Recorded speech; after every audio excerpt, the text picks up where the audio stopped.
Welcome, everyone. I'm Jamie Monson. I'm the director of the American Studies Center here at Michigan State University. And it's a great pleasure to welcome you all here, to also welcome our guests from Stellenbosch University in South Africa, here as part of our Mellon Foundation-funded Ubuntu Dialogues project all this week. And we're really fortunate that Dr. Mosa Phadi agreed to give a talk in our Eye on Africa series during their very busy and demanding week of administrative and all kinds of other work that we've been doing this week. I'll just say a few words about the Ubuntu Dialogues project. This project started in 2016, and it was an outgrowth of a long-term relationship between the Michigan State University Museum, especially Marsha McDowell and Kurt Dewhurst. Kurt's here today. And they invited us in the African Studies Center to join them in 2016 to do a learning event in South Africa on the theme of museums as a site of dialogue and engagement in transforming institutions, especially in the movement to decolonize institutions. So we began not only by doing a learning event, but by first developing a partnership with the museum under the directorship of Dr. Bongani Mgijima. And that turned into a 2-year project funded by the Alliance for African Partnership. Some of you have been a part of that.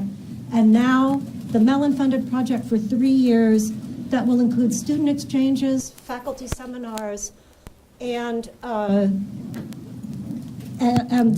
also student dialogues, the Ubuntu dialogues, and Dr. Efyong is here, who's been one of the facilitators of those dialogues. So Musa's visit is part of that engagement. We've already had 2 other visitors as part of the seminars, Dr. Funla Gobodo Madikizela, and this Monday we had Funzo Sidogi here talking in the museum about his work on art and art history. Well, we're very happy to have you here, Mosa. Musa has completed a PhD at the University of Johannesburg, South Africa, on focusing on the history of W.E.B. Du Bois in South Africa.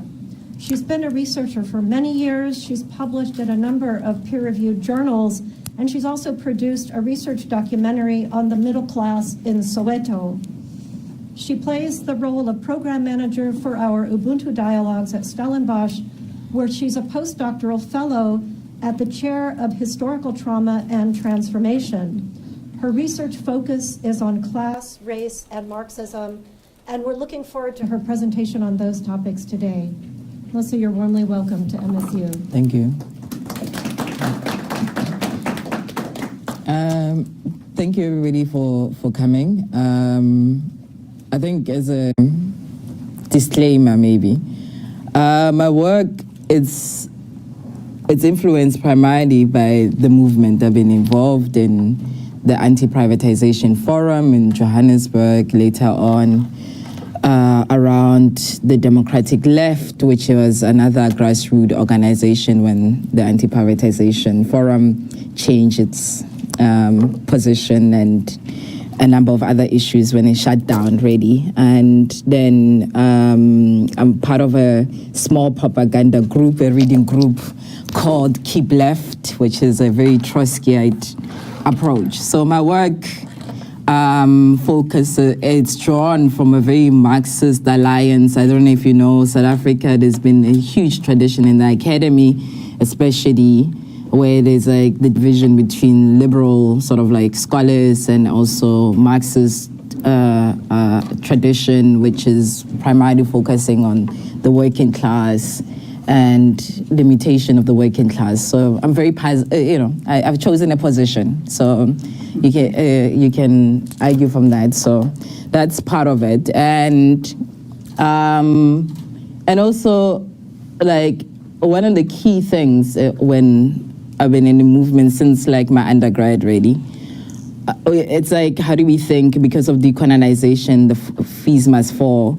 But mainly I was inspired by the economic freedom fighters, Julius Malema, in terms of like now starting to think about race and Blackness in particular, because there was a time when Julius Malema, before he became the EFF himself, with the Democratic DA, Democratic Alliance, so black people were moving into and becoming members of the Democratic Alliances and in the leadership of the Democratic Alliance, which is like historically white party. And there was an issue around who are these black people who are, they are sellouts or, the kitchen girls or tea girls, which is usually is to demean someone when you call them that in South Africa. And they were called those names, those black people who joined the DA in that particular zone. Then it led to my PhD in thinking about blackness. What does it actually mean? I don't define it myself. I ask people after post-apartheid, how do you, what is being black in the world? What is it being black in South Africa in that level? So it's in two folds. It's people's understanding of being black and also approaching and trying to extend and having a conversation with Marxist scholars, because I come from that tradition, especially Marxist scholars in South Africa who've been, shamefully so, but they've been quite bad on the question of race and that type of questions. Then I encountered W.E. Du Bois, so in that process, so I'm having 3 conversations at once. So I'm hoping that you can follow my thinking. This is based on my empirical work, mainly. So to start off, I'm going to read because I'm having a jet lag a little bit, so my English runs out. So to remember words in English, I will read some of the things, okay? So, yeah, to start off, I will start off with a quote from Bill Hooks. Nowadays, it's fashionable to talk about race or gender. The uncool subject is class. It is the subject that makes us all tense, nervous, uncertain about where we stand. Marxism sector laments has become a victim of vicious attacks. It's been labeled as racist by, among others, Africanist scholars. It's been accused of class reductionism, stigmatized as foreign ideology within its genealogy in Europe. Wilderson, for example, argues that the black subjects reveal Marxist inability to think white supremacy as the base. In doing so, calls into question Marx's claim to elaborate a comprehensive, decisive antagonism. Marxism is therefore in a conceptual crisis. Mangu adds to this critique, noting that white academia and black Marxism in South Africa operates according to a discredited anthropological conception of race by not being aware of the historical, social, and political ways in which identities have been constructed. These claims appear to find confirmation when some Marxist scholars, such as David Harvey, continue to argue that the struggle against police violence, municipal courts, white supremacy do not transcend or supersede capital and its contradiction. This approach, dominant amongst much Marxist scholars, views race outside the logic of capital. If this thinking prevails, Rodica anticipates a world where neither race nor class will be closer to being addressed. The present article seeks to expand insights on the debate opened up by Rodica that considering race does not suspend class. Class first debates often conceal the racial-based inequalities that still exist, mainly affecting Black people. Using empirical evidence, this article will affirm that it is unsatisfactory to see it as a class issue rather than a race issue. Although Rodica emphasizes the need to analyze both race and class, he fails, however, to ground his key arguments within people's daily experiences. This article will use grounded experiences of being Black in South Africa to explore the nexus of race and class. The article goes further to demonstrate that race matters and how Blackness is experienced and articulated, even though the dominant scholarship frames Black ontology within an inferiority positionality. Therefore, being Black becomes a reliable signifier in understanding race and how class moves over various periods of time. To argue this, The article grounds itself in a conversational analysis and a critical engagement with W.E. Du Bois's theory of double consciousness. This analysis seeks to elaborate and extend on Du Bois's theory of double consciousness. Du Bois was highly influential both in the United States and South Africa, and later orientated his work towards advancing Marxist tradition. His concept of double consciousness not only highlighted the ontology of being black, but also stretched the idea of race and class, which pioneered the understanding of blackness. This article argues that being black in post-apartheid South Africa produces multiple consciousness, complicating the orthodox tendencies of thinking about race and class, while Du Bois's theory of double consciousness articulates being black within the confines of two-ness. Multiple consciousness, which describes existing in a thought of multiple folds which interact to disrupt the collective history of oppression. Various dimensions such as shapes blackness. In this article, language, culture, ethnicity emerge as a particularly strong shaping forces. Among the elites, these dimensions were often articulated through a theoretical framing of what is meant to be black. Among the ordinary people, the meaning attached to being black was more fluid. So I interviewed, let me just give you a background. I interviewed highly profiled black people, from academics who are well known in South Africa to very flamboyant business billionaire guy, to a mine owner and she owns coal mines and so on. So those were the elites that I interviewed, and the ordinary moved from young profession to professions to students and homeless people, unemployed people living in informal settlements. So there's that division that I'm making in that process. Then, where am I now? Okay. When black people usually, this is Rodika's understanding usually, when black people take over the state, it is frequently assumed race does not matter. But this assumption totally disregards different opportunities with regards to wealth, poverty, confinement and freedom, citizenship and alienation. Capitalism manages to assimilate, adapt to new conditions. New forms of structural racism are developed and validated. The present South African context, similar to the US, shows that white supremacy persisted. Rodika argues not only by working against the forces of freedom, of openness or economic rationality, but also working through them.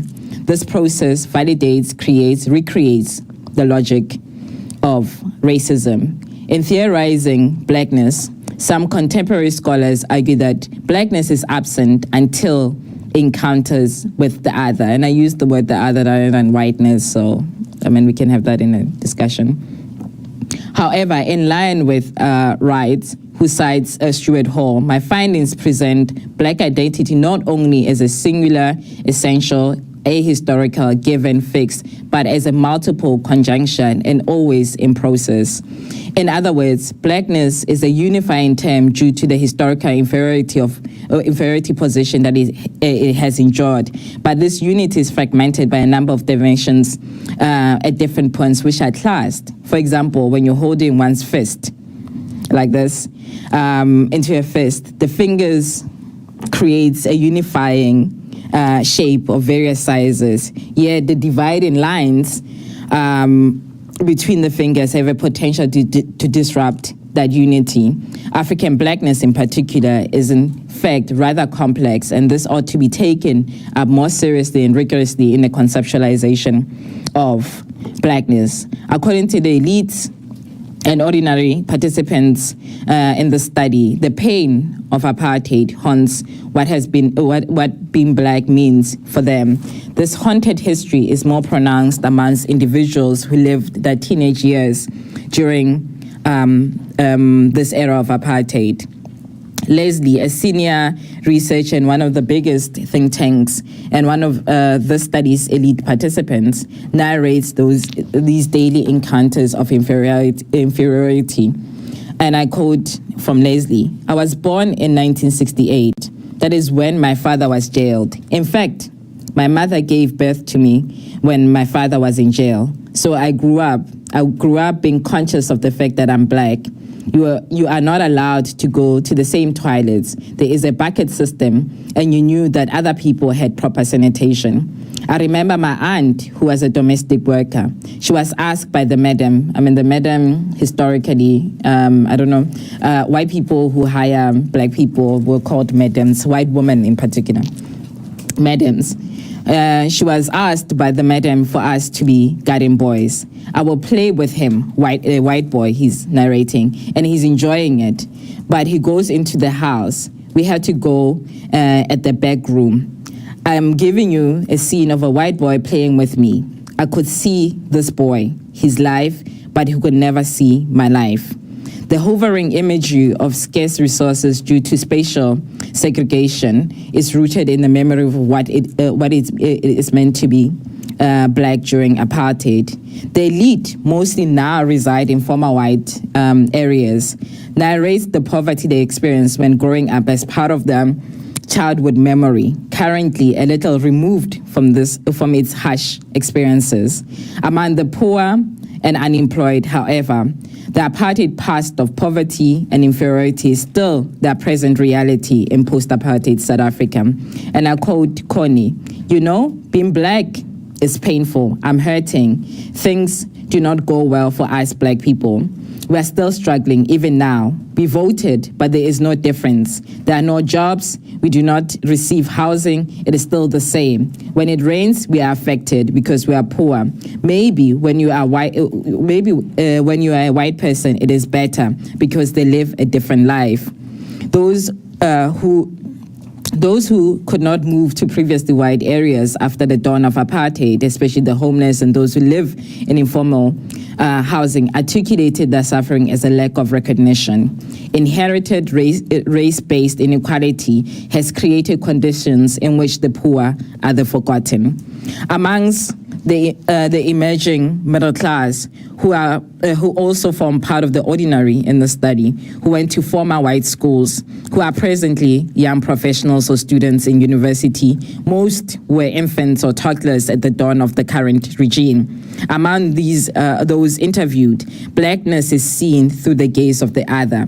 Growing up, their constant encounter with the other has created an environment in which they were constantly reminded that they were different. The other made them question themselves, feel inferior. Kokezo recalls how she first recognized she was Black when she began attending a former white school. And I quote, "I would say the first time when I really felt it was when we were in Durban. Durban is one of the cities in South Africa. In primary school, when this boy called me a gaffe, I even went home and I asked my parents, what is a gaffe? This word is very strange to me. I never really heard it, And when I was in primary school, another guy asked me why my nose is so flat. I asked my father, why do I have a flat nose, not a pointy nose like my other friends? And my dad said, you are Black, so you will have African features. It is mainly through my primary school. By then, I really knew I was Black. Among those who went to township schools is still, the Black schools, they remain Black schools in the township, designated areas in the townships of Black people. Among those who went to township schools, however, expression of Blackness, it was a sense of pride. This pride can perhaps be explained in two ways. First, it might be assumed that those who had less contact with the other do not doubt their sense of being Black. Or secondly, this sense of pride might demonstrate how structural alienation has created an acceptance of the impoverished conditions associated with being Black. For Marsha, to be Black is to be natural. White people look like they are forged, but us, we are natural. They can change, they turn pink, purple, but us, we are just Black. When it is hot, we are Black. When it is cold, we are Black. Although inferiority frequently occupies a central emphasis of scholarship on Blackness, there are moments of joy which embody the ontology of being Black. Gilroy refers to profound moments that exist in between the daily tension of oppression as small freedoms.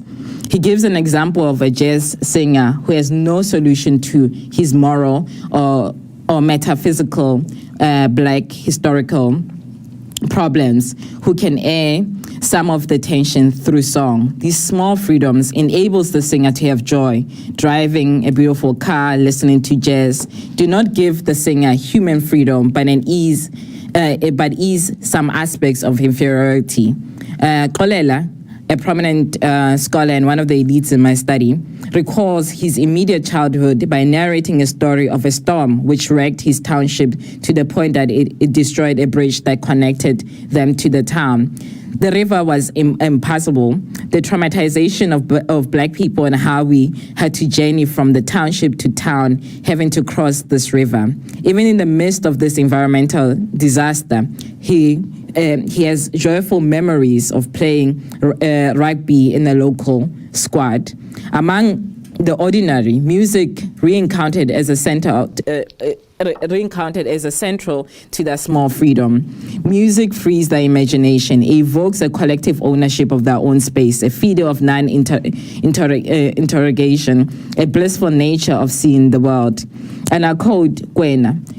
He's reflecting about his father. To this day, referring to his father, his love for music has been a creative gateway into a bigger life, an imagination beyond the squalor of our four-room house. The older I get, the more I understand how there is an organic social process that gives you your toolbox, an urban toolbox. You learn the songs, poetry, oral stories, how people dress, and you get all of that from music.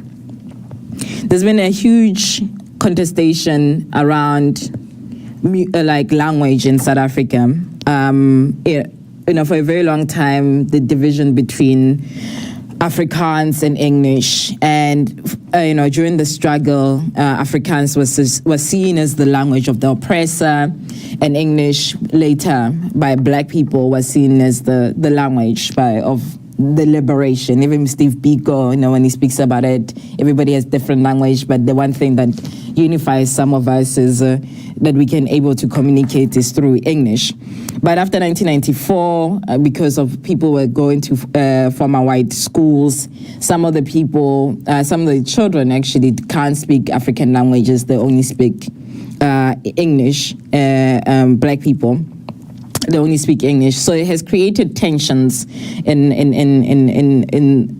Blackness, and what does it mean for those who can't speak an African language in that regard. And the tension around language, especially English, is in two folds. That's what I'm arguing. First, English is a form of social currency which smooths assimilation into the other to expand the pool of opportunities to advance in that world. Secondly, English complicates the need to preserve a cultural heritage which defines Blackness.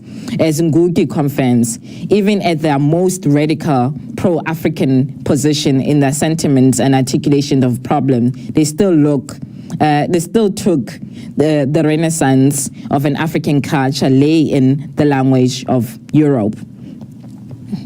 And there's been issues around culture in South Africa as well. How do we actually preserve not only the language, but also culturally?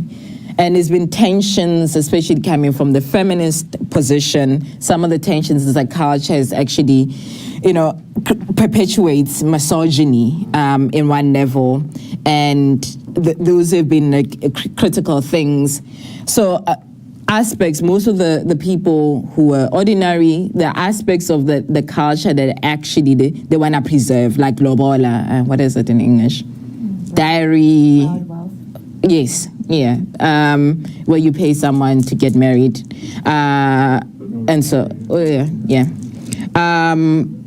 as part of it. So some of the young people want to preserve this, especially some of the young women want to preserve some aspects of it. There's also some people want to preserve like ancestry as part of the cultural aspects. But also, of course, there is like Utwala, which is like adoption of women and so on, that has actually created a controversy as well, and how do we deal with it?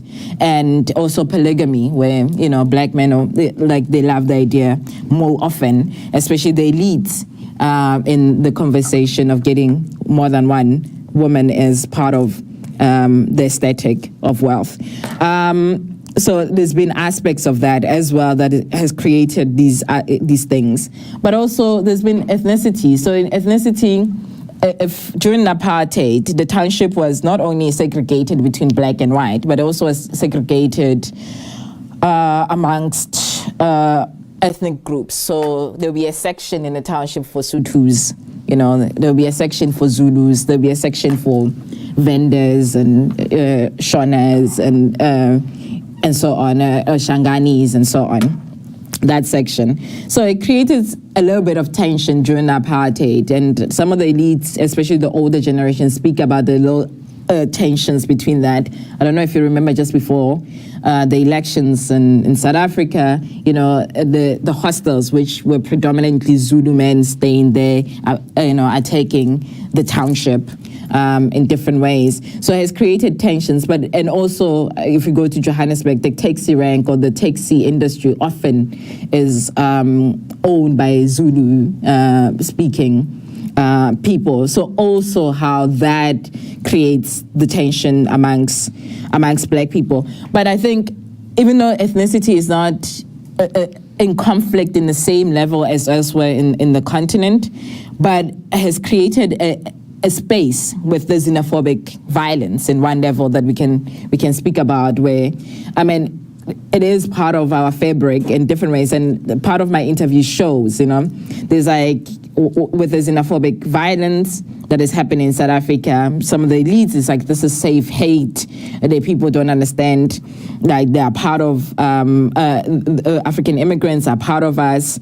And actually this is devastating. But even in that sense of speaking about it, it's like, it's very missionary approach. And the ordinary people is like, yes, they shouldn't be killed, but technically they're not, black people like South Africans, but they should not be killed as part of it. So there's still that tension of division in between that as well.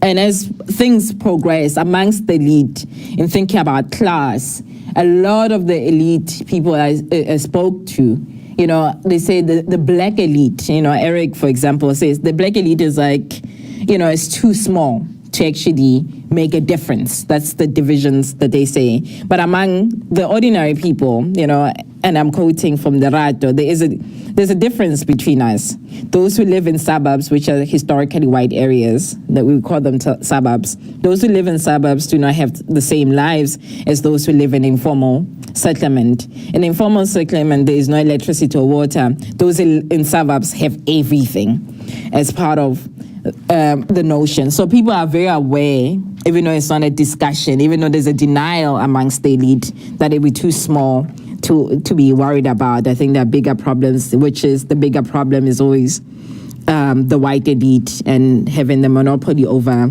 the economy. That's been the key thing. And trying to conclude in this, we can talk about these things. I'm just throwing it as part of the discussion.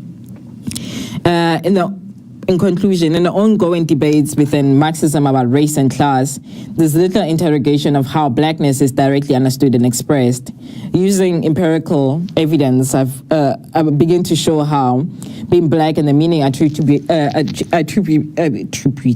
to blackness are important and should form part of the conversation. In Marxism, especially how race and class divisions are manifested and reproduced.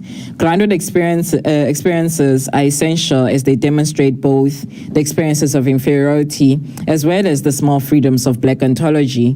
They show blackness is reconstructed over time. In post-apartheid South Africa, the many meanings attached to being black produces multiple consciousness, which is fluid, which has potential to express itself as a collective progressive to fight forms of oppression. But multiple consciousness can also incite reactionary, regressive politics depending on the condition and the balance of power at the particular time.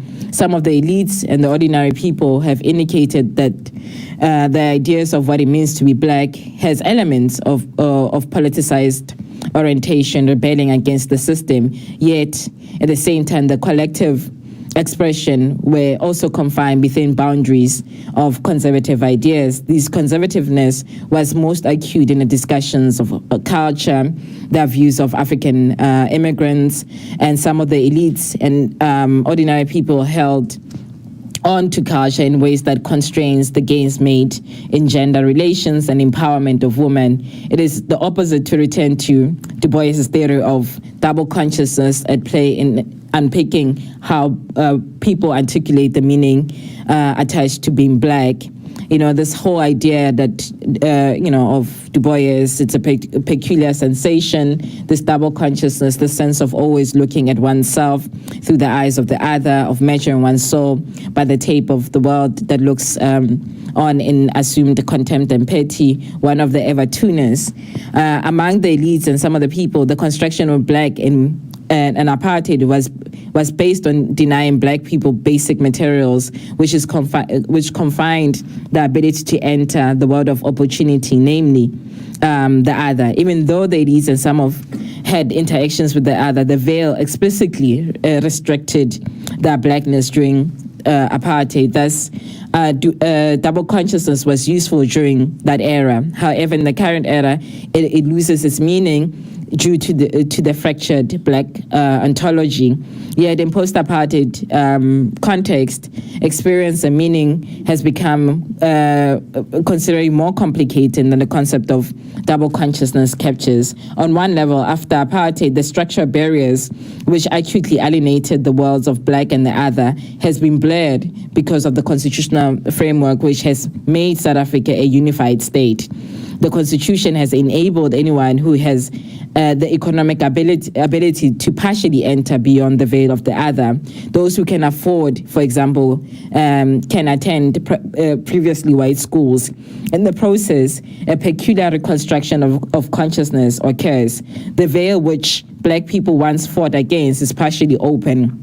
Access to dazzling opportunities is possible for people with material means.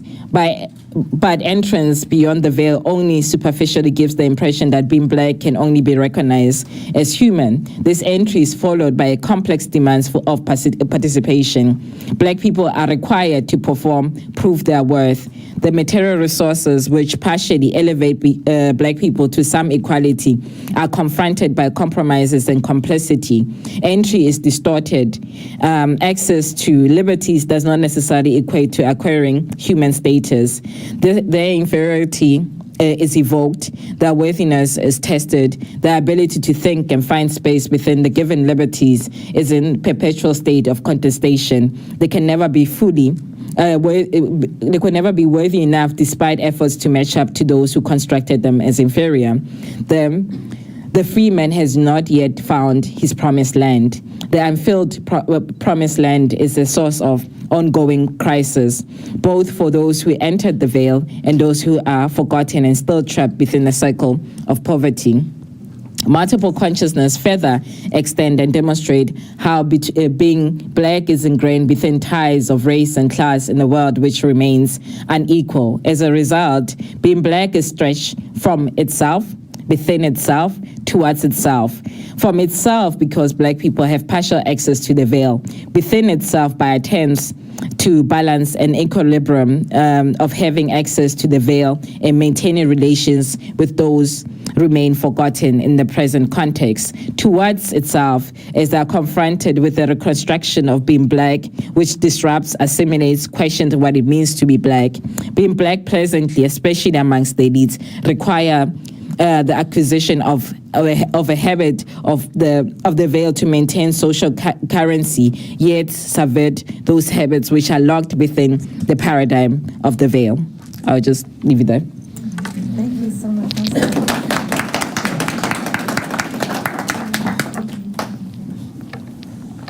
Thank you very much we have time for questions and for discussion. I know that there are lots of parts of the talk that we could get into more deeply. As everyone knows that's been here before, this is a microphone that we'd like you to use when you ask a question. It lets your voice be heard by those who are watching online with the live stream. It doesn't amplify your voice. So please do use this. So we're open for questions.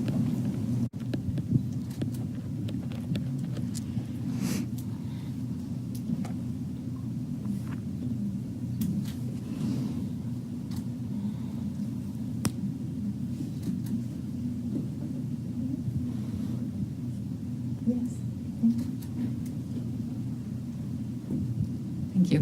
This is probably not directly related specifically to your conceptual and theoretical background, but I'm working with some colleagues here on sending Michigan State students, young students, freshmen and sophomores, to South Africa for an experience there. Mm-hmm. And we're interested in what should we tell these young people about the basic realities in contemporary South Africa.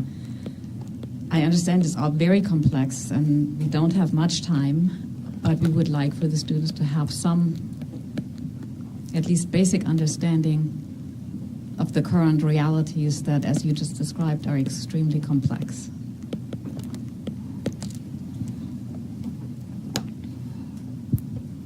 Do I answer? Yeah, go okay. ahead.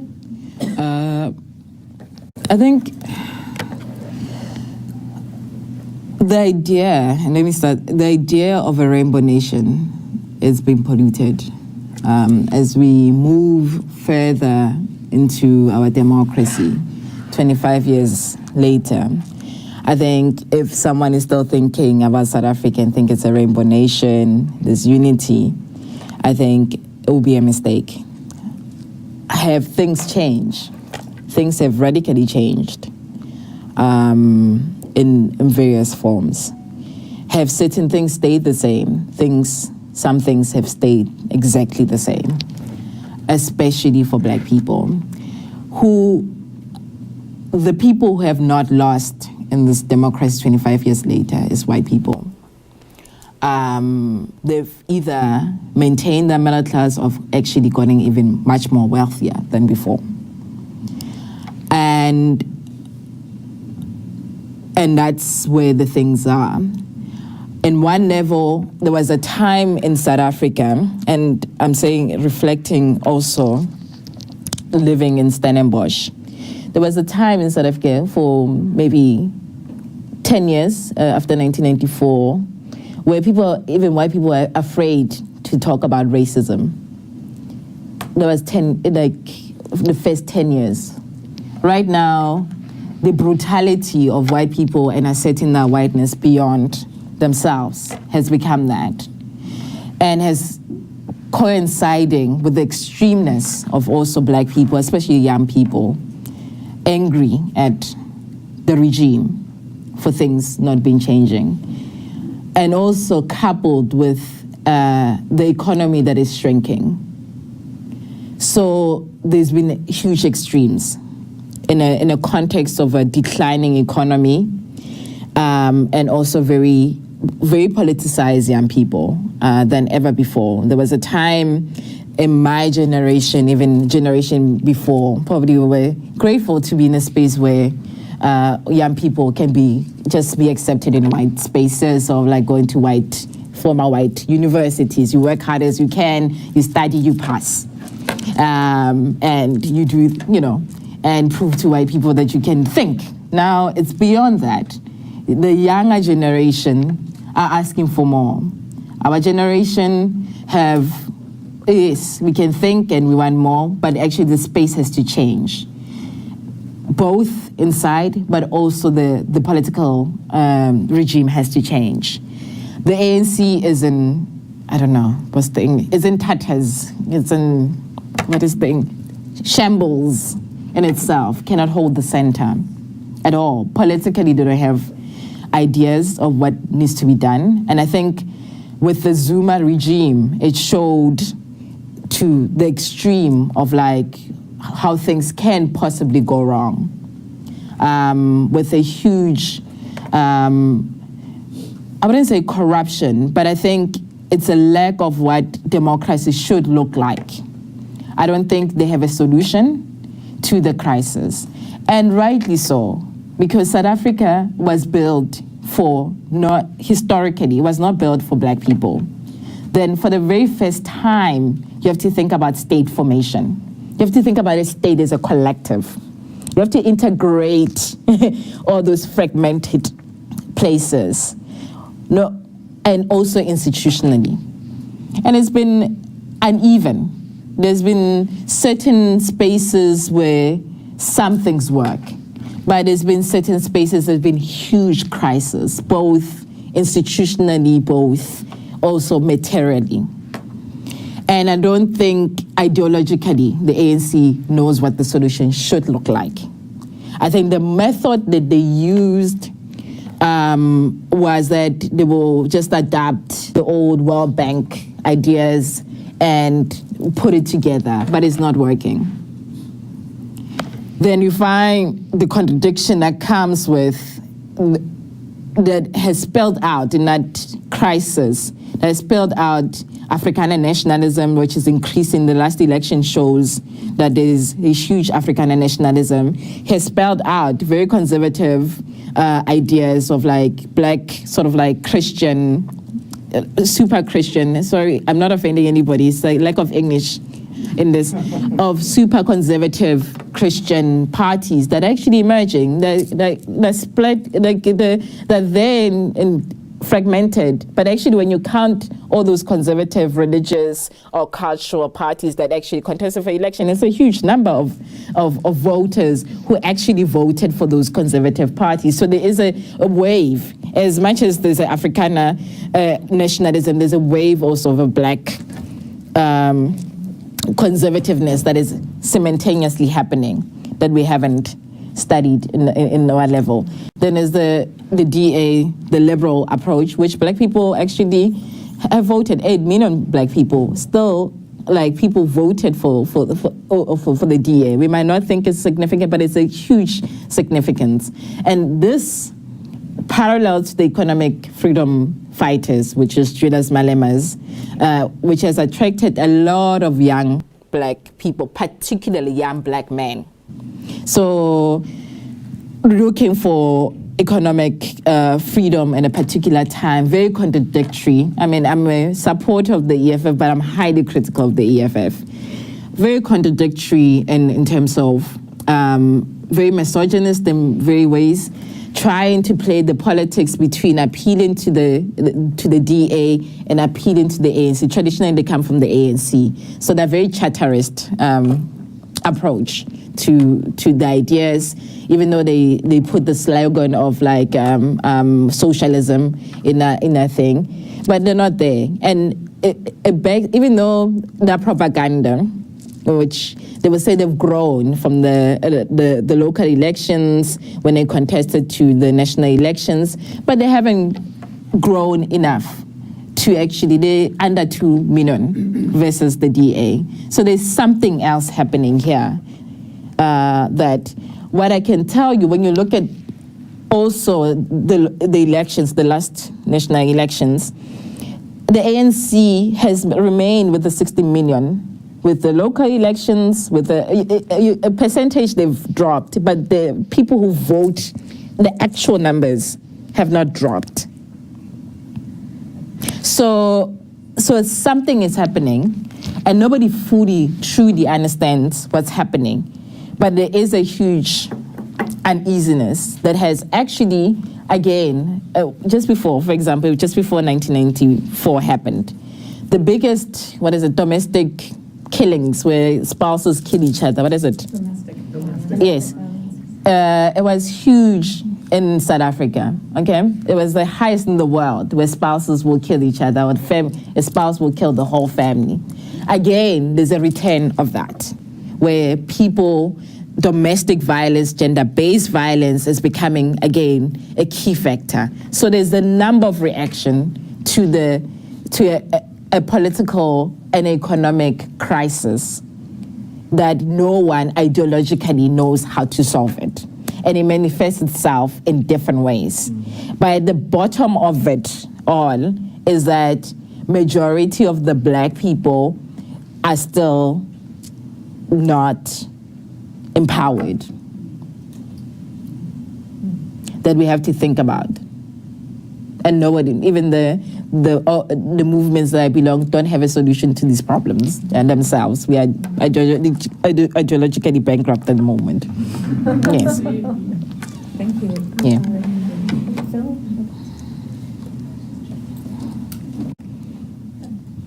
Thank you very much.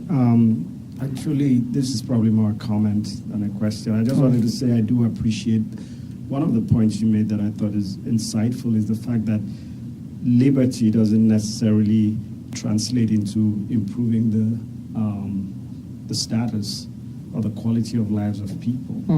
And I think it's something you can apply to so many places. Other African countries, when they got independence, it didn't necessarily improve lives. Here in America, every once in a while, someone says, what are Black people complaining about? There's no more segregation. So I was, the question you kind of answered in your last statement, you know, some of this, I was going to ask for, if you could propose some solutions. You mentioned a number of things like space has to change, regime has to change, ANC is in shambles, and that we need some ideological changes as well. You did mention that you don't think there has been a real grasp of the kind of ideology that would bring about this change, but you personally, do you have any any thoughts on that? And if you don't, that's fine. Thank you. Okay. Okay. Oh, it should. Why don't we take two questions and then you can answer those? Thank you for a really interesting, fascinating presentation. So you talked a little bit at the end about xenophobia, and so I was wondering if you could expand on how that either like occludes these ideas or illuminates them, and sort of what role that plays in this larger consciousness. Let me answer that one first before I answer your one. So I will speak for Johannesburg, for example. So there's been a huge gentrification that happens as well. So developers, the DA, for example, the Democratic Alliance. Sorry, yeah, I'm South African, so DA it's a sentence. So because we like acronyms. So the DA in particular, part of the funding, the party funding, is through developers. Okay. So developers have played an important role in this gentrification. In Cape Town, it's enormous. There's been movements in terms of like reclaiming the city where people have been literally evicted. Colored communities that have stayed there for generations have been evicted and so on. So there's aspects of that. How it works, proven, this is not rumors, is the developers are funding the party. And they actually, you know, through municipalities and actually the provincial have found ways to like rezone certain areas in order with a deal that they will get the money back. Same thing when the ANC lost in Gauteng, which is Johannesburg, the capital there, where the DA, in collaboration with the EFF, like they run in that province, Gauteng. Same thing where developers now they wanna, you know, the great plans of like changing the reflex of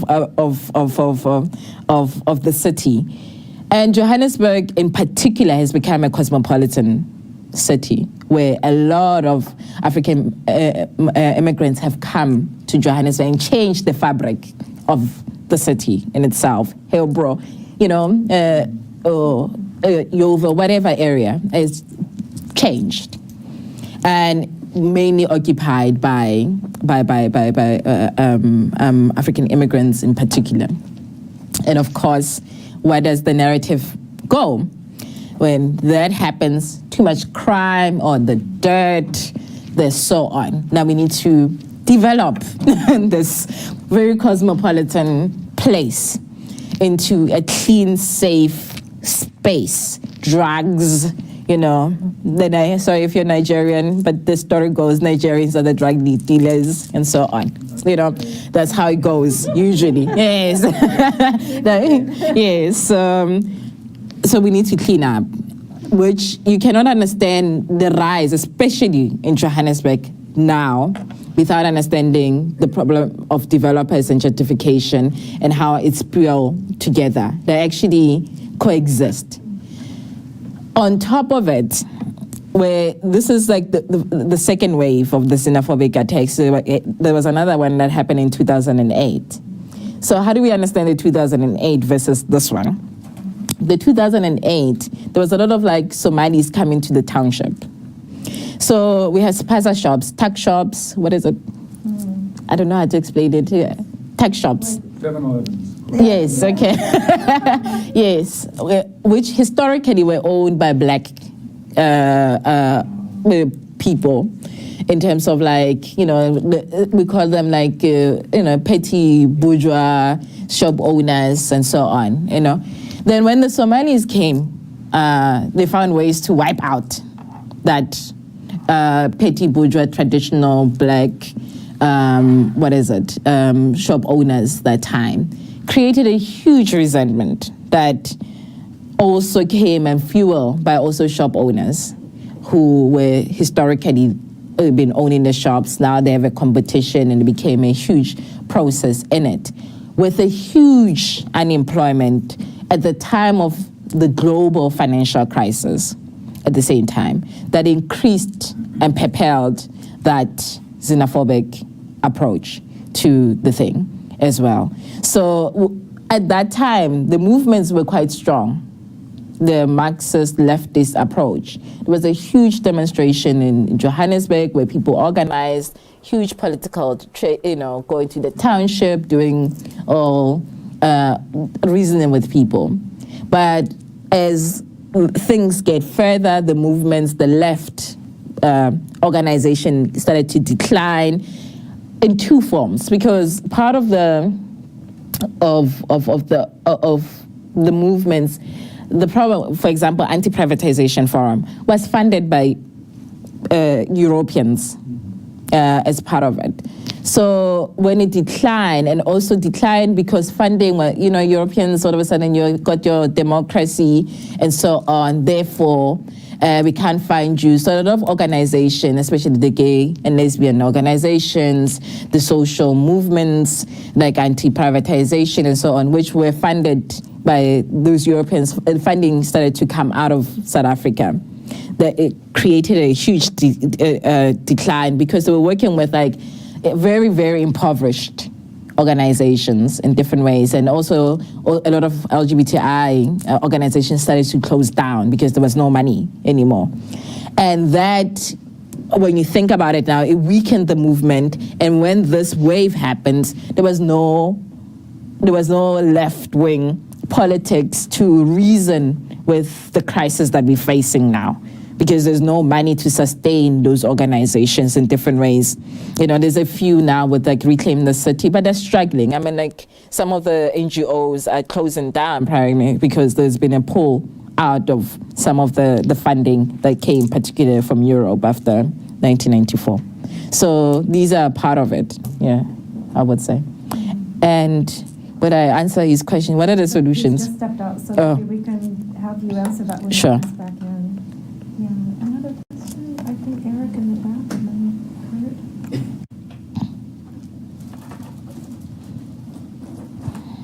Thank you. My name is Eric. I'm sorry I missed a chunk of your presentation because I was in another meeting, but I just wanted to ask a question in relation to the response you gave right now. I think I was struggling to understand your explanation quite well. I was thinking, like, with relation to the xenophobic attacks, do you think, like you made a comment, you said with the first wave or the 2008 one, Somalis found a way to wipe out the petty bourgeois shoppers. Do you think it is a problem of the immigrants who come, or individual South Africans or a systemic thing that the state or the government is just unable to sort of accommodate? Because from Ghana, we also have Chinese coming in, and beyond or in addition to the minings that they do, they also open shops. And Ghanaian traders will take to the street, go protest to the government that you need to do something, but they do not sort of perpetuate or sort of carry out what we see in South Africa. And so I'm wondering, is it an individual issue, a group issue, as in some organization is so pissed, or the immigrants issue, or it's a systemic thing? The state has not built structures to accommodate the influx of all of these changes. Yeah. Thank you. I think maybe to answer Philip's, I don't have an answer, to be honest. I do think one of the problems that actually, I believe in the working class and actually the agents of the working class to do it. But I think because for such a very long time, movements were built through funding. It created dependency. It created a point where me and my sushi activism can go to the masses, the working class, and create a disparity between them, like the everyday where they don't own a struggle. They depend on the academics like myself, the institutions like myself, to also be part of that struggle to find, I was the organizer of transport, I was the organizer of editing the memorandum, getting people buzzed to whatever, That was like my job in the movement as well, doing political pamphlets for them, going and teaching them, other things. Until the working class, one, know what we write as academics, actively themselves or fund their own struggle, and actually debate and actually create an organic intellectuals, fully formed organic intellectuals who can debate outside or not only talking about the suffering, but seriously engage intellectually with us and traditional intellectuals. I don't think we'll get anywhere else. We'll still be in the circle of, the intellectuals in the movements are people who got PhDs versus the poor. It just doesn't work. In terms of the xenophobia, it's in multiple folds. One, is South Africa a violent country? It's extremely violent, okay? Don't panic. I think now when I see stories of the US, it's like, I don't know, I'm changing my mind. But, it's extremely, our history is violent. It's in our fabric in many levels to be violent. We're extremely opinionated, we're extremely, black men stab themselves. The highest murder murder killings is actually black men stabbing themselves when they're hanging out drinking a beer. That's in that level. The levels, our history comes from huge levels of rape, which is continuous, imitates, but it's there. It's been there in various ways with a very violent regime. Therefore, with certain aspects that triggers a potential to harm will be there. In a moment of crisis, the fabric that manifests itself to the core is through violence, whether amongst ourselves or the other person. That's the way it has been. And also the system, structurally, the government, even like the ANC, when, for example, with the Maragana, when they killed the mine, the inclination is to kill. It was the most hurtful moment in our history, but it was that inclination. We have that, which is, structural, but also in the everyday, that actually feed into each other. They're not separate. And it's also historical. So yes, hence it's easy to bend down things, to kill some, and so on and so forth. Yeah. Kurt had a question.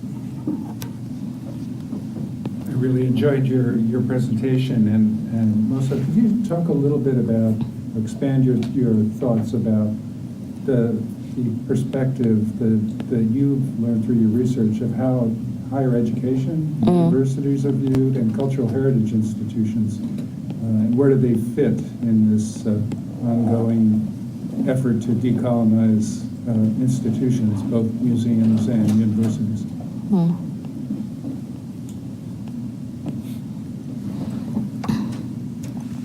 So let me speak about the history of higher education in particular, and it will link to the museums. So after 1994, there were mergers that happened. Not all universities agreed. So there was a merger of historically black universities with historically white universities in one level. So, I don't know, the University of Johannesburg, for example, merged with Vista. Vista, it was in Soweto. Most of the people you might know who are activists come from Vista University, was there. As well, it merged with a historically Afrikaans university in Johannesburg and became University of Johannesburg. So, and Walter Sisulu did the same in terms of the Bantustans. I don't know, it's a long, I'm sure that people know as well. So there's been different mergers. Some have worked, some haven't worked in different ways. There's been issues around then the staffing. When that happens, how do we deal with the staffing? Historically, for example, University of Johannesburg, the merger was successful in two ways because the Afrikaans University had the resources to do that. And the staffing in terms of like, was because there were a lot of historically white academics who were easily incorporated into the thing. Some of them were forced to do their masters and their PhD because some of them became academics without that, and so on. But in black universities, like Walter Sisulu, the disparity has been huge, and also administratively has been a crisis of like, how do we actually deal with like black universities? And I think the only black university that is actually really functional, I think, is Fort Hare. The rest of the historically black universities remain black, and not only black, but actually the people who have kept academic staff in those universities are not South African black people, are actually people from the continent who have kept those universities for a very, very long time going. So there's been a call now of like occupying historically black universities with black students, and also historically black universities, this is so much detail. Historically black universities have attracted students from very impoverished background, rural schooling, impoverished. So they actually have like the most under-resourced students going to under-resourced universities, which a lot of work has to be done in order to get them to the level of the university, where historically white schools, the black people who often go there, even though not all the time, but majority of the students who go there are from the townships and also come from former white schools. Like UCT, you can't think about UCT or Rhodes without thinking all the political children or black elites often go to those University of Cape Town and so on as particular. So there's been that. So how do we think about it? And then it's been, the higher education has been used as also a stepping stone of being middle class for black. And also it's been a stepping stone for which the ANC has done well to change the demographics. Actually, one of the good things the ANC has done is actually giving access to it. It has created crisis. There's too many students who have been enrolled and so on, no classes, not enough academics, but actually you start to see actually a lot of black people coming to universities and occupying those spaces. There's been very small, stubborn universities, but large majority has changed. And then, it's a beacon of hope, and also because of the state fund and loans that people can get in order to go to, there's controversy, hence the fees must fall. But politically as well, it's been the key of like people have to go to universities, people have to do that. So there's been those ideas. So higher education, or especially higher education, then H's side is like, how do we transform them for the greater good? because there's been some changes in it. Has it been successful? No. And I think in one level it has, but I think one of the things is like the culture has remained very wide. I think that's where the contestation of decolonization has come in. And also how museums and galleries and other things have remained white through the white gaze. Academic, in terms of majority, is still very white. So there's been tension of like these black students coming, but actually at the top layers and academic and professors have remained white.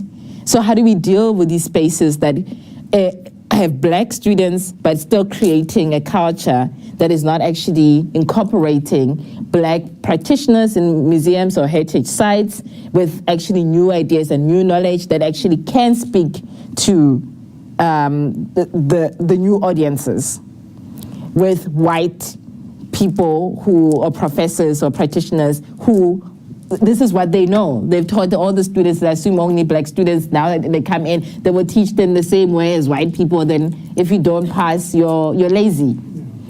So these have been contestations in it. I do think transformation has to happen both at the top, especially at the top.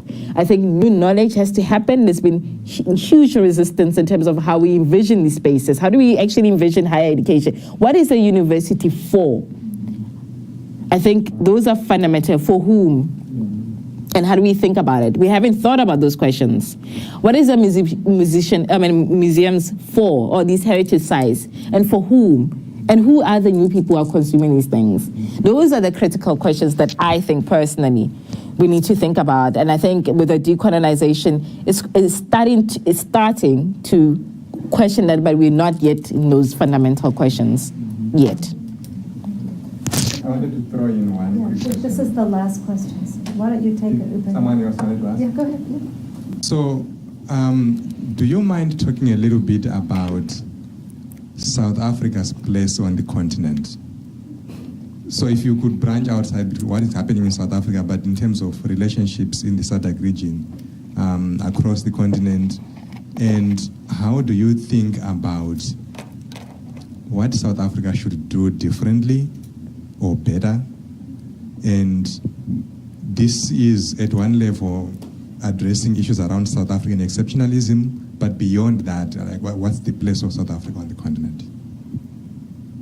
This will sound arrogant, but it's not. Take it with a pinch of salt. This is like sarcasm in my head. I do think South Africa is important for the world because it brings two things. What does democracy look like in an African continent? Since we're the last people to be liberated, we're the last kids in this whole, after independence, we are the babies here, okay?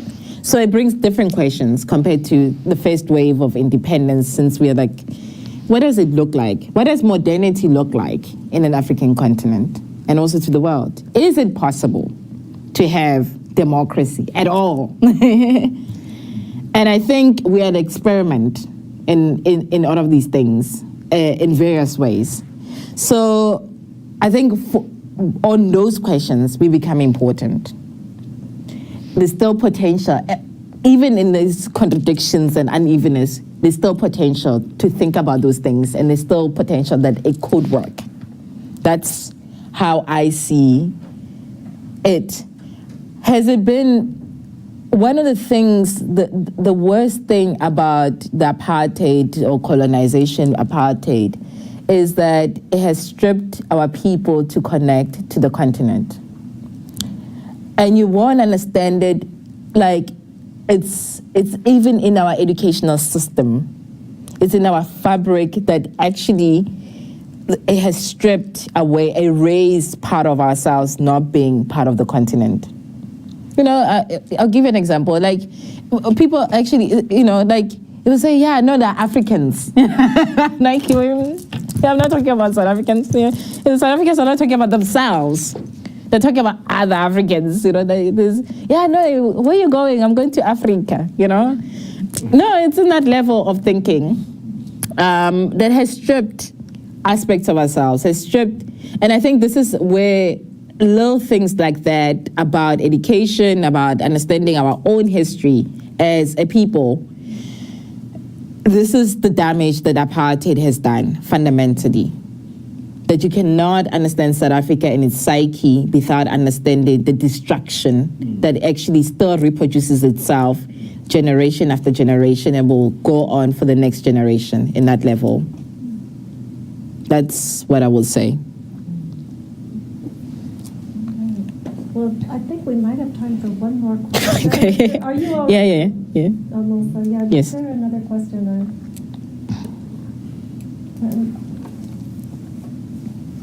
I think we can wrap up. I think there are lots of important things that we could talk about that we'll have an opportunity to engage further. And I'd just like to emphasize that Mosa and our colleagues from South Africa are part of a 3-year dialogue. So the themes and issues that we're discussing here this week with Funzo and Mosa, we're just at the very beginning of a conversation between MSU and Stellenbosch University. So I really encourage and invite everyone to come to the seminars. We'll be having a lot more seminars next year. If you're a student, think about the off-campus study opportunity that we're developing to do internships in Cape Town. And Mosa will continue to be part of the project. So this, we're hoping to deepen it and publish some things coming out of it. So it's going to be rich, and we've just started off with a great talk. So thank you so much for talking with us, Mosa, and thank you all once again for coming to Ion Africa. Thank you.